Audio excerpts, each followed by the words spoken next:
Halo guys, selamat datang kembali di channel Realitas Rasional. Sebelum kita mulai, jangan lupa untuk like dan subscribe biar kamu nggak ketinggalan update terbaru dari channel ini.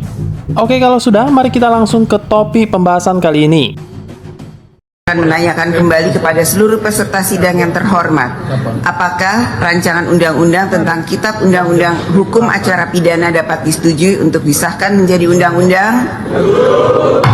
Terima kasih.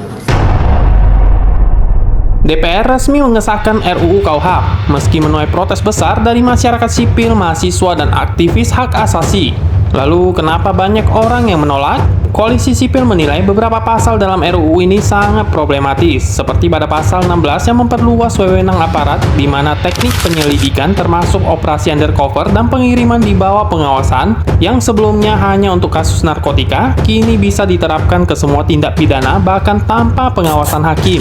Agar semua bisa kena dan tolak RKUHP pun ramai di medsos.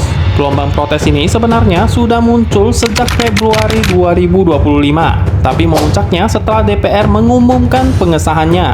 Beberapa alasan lain publik menolak adalah karena RUU ini mendukung aparat untuk penyadapan tanpa batas, di mana aparat bisa merekam chat, telepon, email tanpa aturan jelas kapan dan bagaimana.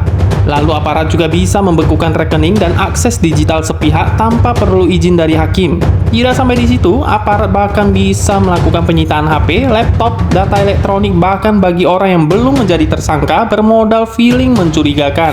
Dan yang terakhir, aparat juga bisa melakukan penangkapan dan penahanan saat penyelidikan sebelum ada kepastian tindak pidana. Selain itu, sistem keadilan restoratif di RUU ini dianggap rawan disalahgunakan untuk pemerasan atau pemaksaan.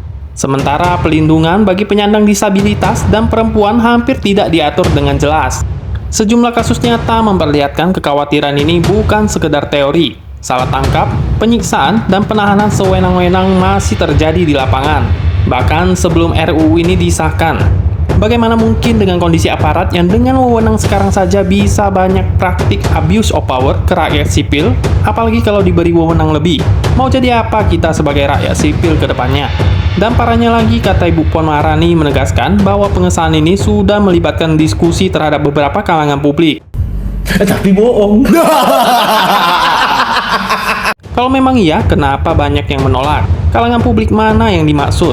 Pertanyaannya sekarang, jika aturan hukum justru memberikan ruang bagi penyalahgunaan kewenangan aparat, bagaimana kita bisa memastikan keadilan dan perlindungan hak asasi tetap terjaga?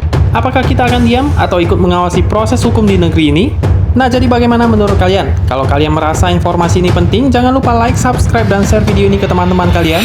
Dan tuliskan juga di kolom komentar tentang pendapatmu. Apakah RUU KUHP ini langkah maju bagi hukum Indonesia atau justru kemunduran demokrasi? Sekian dulu, izin pamit. Sampai jumpa di video berikutnya.